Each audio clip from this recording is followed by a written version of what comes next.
अस्सलाम वालेकुम जी। एक बहुत तशवीशनाक बात है पाकिस्तान की कौमी सलामती के हवाले से और पाकिस्तान की कौमी सलामती के अंदर की ज़िम्मेदारियों सर अंजाम देने के अंदर जो मसरूफ़ अदारे हैं उनके हवाले से, और उनको सिंगल आउट किया जा रहा है, टारगेट बनाया जा रहा है। मैं आपको 2-3 मिसालों से उसको वाज़े करना चाहूँगा, और जो एकदम हुई हैं पूरी दुनिया के अंदर।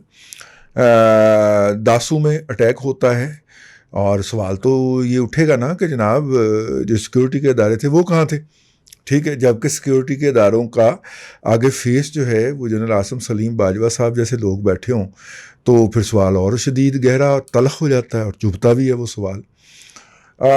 फिर दूसरा हुआ कि वो अफ़गान सफ़ीर की साहबजादी जो है वो अगवा हुई या नहीं हुई। अगर वो अगवा हुई तो फिर भी सवाल कि जनाब भैन जनाब बैठे हुए सन, ठीक है, तो किधर हो, ये काम कैसे हो गया। और अगर नहीं अगवा हुई तो भैन आपको थूक लगा के वो ड्रामा करके निकल भी गई यहाँ से, आप उसका कुछ भी नहीं कर सके। तो दोनों सूरतों के अंदर फिर वहीं पे सारा प्रेशर। फिर इसके अलावा और भी बहुत सारी चीज़ें हैं जो कुछ अरसे से डेवलप हो रही थी, लेकिन अब वो एकदम उभर के सामने आ गई हैं। और उनके अंदर जो सबसे लेटेस्ट डेवलपमेंट है वो पाकिस्तान के एक सोशल मीडिया एक्टिविस्ट हैं। बुनियादी तौर पे तो वो आईटी के आदमी हैं, लेकिन सोशल मीडिया के ऊपर अपनी राय का इजहार करते रहते हैं। वो जर्नलिस्ट नहीं है, लेकिन उनको जर्नलिस्ट के आगे गाली दी जाती है, साथ हम जैसों को भी लिंब दिया जाता है। लेकिन वो उनका नाम है अहमद वकास गुराया। गुराया साहब उठाए गए थे किसी वक्त में, उनके ऊपर ब्लास्फेमी का इल्ज़ाम भी लगा था, मतलब कि, लेकिन वो जो हैं वो इस वक्त हॉलैंड में मुकीम हैं। वो उठाए जाने से पहले भी हॉलैंड में मुकीम थे, और जो है गुराया साहब जो हैं वो वहाँ के शहरी थे और शहरी हैं। और उनकी जो बेगम है, हमारी बहन जो हैं, वो हॉलैंड में एक आला ओहदे पे भी फायज़ हैं, ठीक है। तो ख़ुद वो आईटी के काम करते हैं, और जब उन्हें थोड़ी सी एंटरटेनमेंट लेनी होती है तो वो सोशल मीडिया पे आके पूछते हैं मज़ा आ रहा है ना, आओ ठीक है। अब गुराया साहब के ऊपर जो है वो जो है वो मतलब कि गुराया साहब हॉलैंड में मुकीम होते हैं। हॉलैंड में तकरीबन 10 अरब रुपए की मंशियात आती है, मंशियात पकड़ी जाती है, लाने वालों को वो पकड़ते हैं। तो वो बताते हैं कि जी हमने तो गुराए के घर में ये डालनी थी, और फिर उनको पकड़वाना था कि जनाब इसके घर से मंशियात बरामद हो गई है। वो उनके पुलिस वाले जो हैं, ये मैं पूरा जो पढ़ के बैठा हूँ ना सारी जगहों से, वो वहाँ की पुलिस एक्टिव हो जाती है और वो जनाब उनको वहाँ से हटा देती है। 12 फरवरी को, 16 फरवरी को एक अफ़गान नयाद शहरी जो हैं वो लंदन से चलते हैं, गौहर मोहम्मद गौहर ख़ान उनका नाम है। वहाँ पे पहुँचते हैं, उस घर की रेकी करते हैं, सर्वे करते हैं, इर्द गिर्द लोगों से मालूमात लेने की कोशिश करते हैं। ज़ाहिर है पुलिस मॉनिटरिंग लगा चुकी होती है, इनको उस घर से मूव कर चुकी होती है। तो वो जब वहाँ से सारी रेकी शेकी करके फिर कोई आना जाना लगा रहता है, तो वो बताते हैं उनको हॉलैंड वाले, इंग्लैंड वालों को, कि भजन ये जो है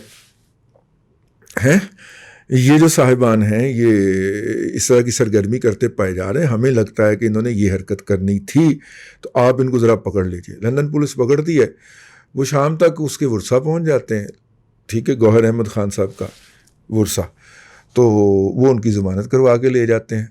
अगले दिन सुबह ही सुबह एंटी टेररिस्ट फोर्स जो है बरतानिया की, वो छापा मार के उसको पकड़ती है और वो अदालत से उसका रिमांड लेती है और चार्ज फ्रेम कर देती है उसके ऊपर। अब जो ताज़ा तरीन ये है कि वो उसके ऊपर बाकायदा मर्डर अटेम्प्ट का चार्ज फ्रेम हो गया है।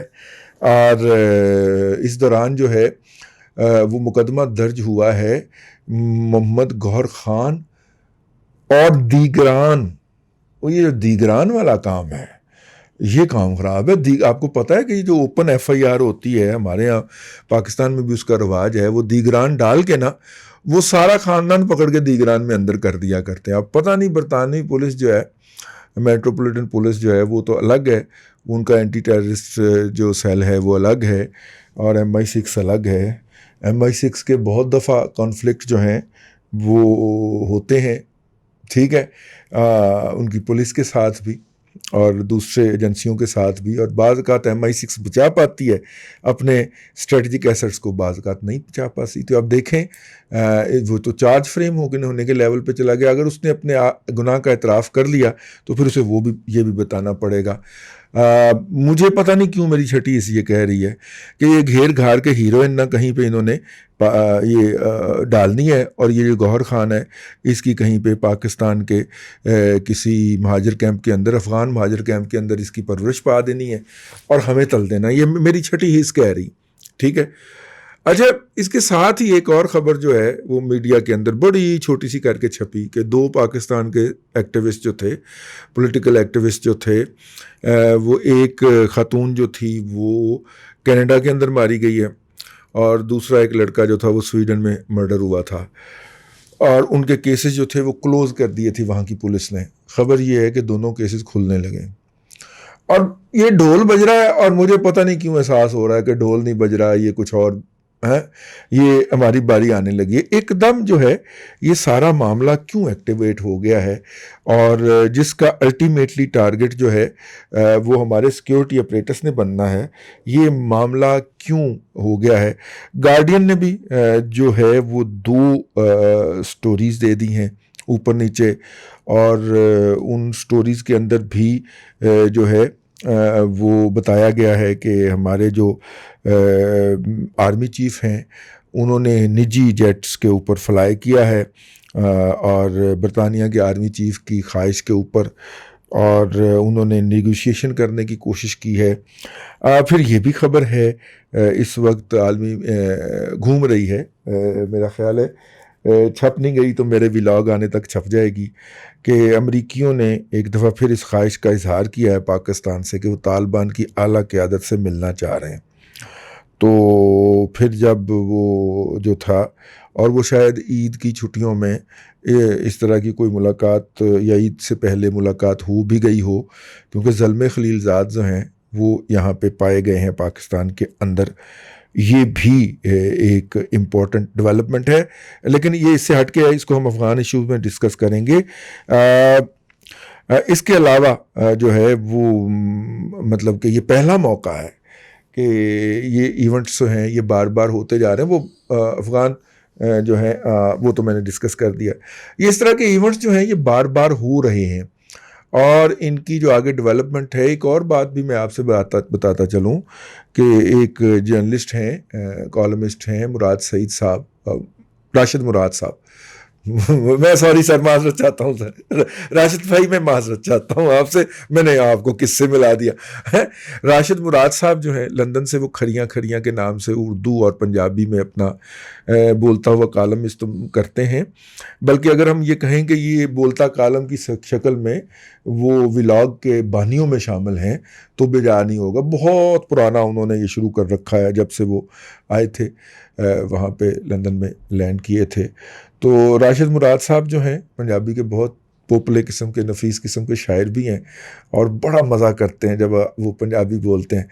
तो राशिद मुराद साहब को पिछले दिनों उनकी मुकामी पुलिस ने बताया कि जी आपकी भी जान लेने के लिए कुछ लोग, हमने उनकी कन्वर्सेशन ट्रेस की है, और फिर उनकी सिक्योरिटी बढ़ा दी गई, और फिर वो लोग, पता नहीं, राशिद साहब ने फिर नहीं बताया कि वो लोग उनके करीब फटके हैं कि नहीं फटके, लेकिन अटैम्प्ट ज़रूर हुई। इतनी अटैम्प्ट वाज़े थी कि वहाँ की पुलिस को भी पता चल गया। ये जो सारी चीज़ें हैं, इसके तमाम के घूम फिर के इशारे, मेरा खदशा है, ठीक है, मेरी छठी हिस्स है कि ये ढोल नहीं बज रहा, ये हमें घेरने की तैयारी हो रही है। इसका मुद्दा जो है, हीरोइन का मुद्दा भी हम पे पड़ना है, ये राशिद मुराद साहब पे हमले की साजिश का मुद्दा भी हम पे पड़ना है, और ले दे के हमें फिर तल के जब हमें पिन कर लिया जाएगा, ठीक है, हैंड्स अप करवा लिया जाएगा, तो फिर कुछ डर्टी जॉब्स जो हैं वो हमसे करवाई जाएंगी, और अगर हम डर्टी जॉब करने जोगे ना हुए तो फिर हमें छितरौल की जाएगी।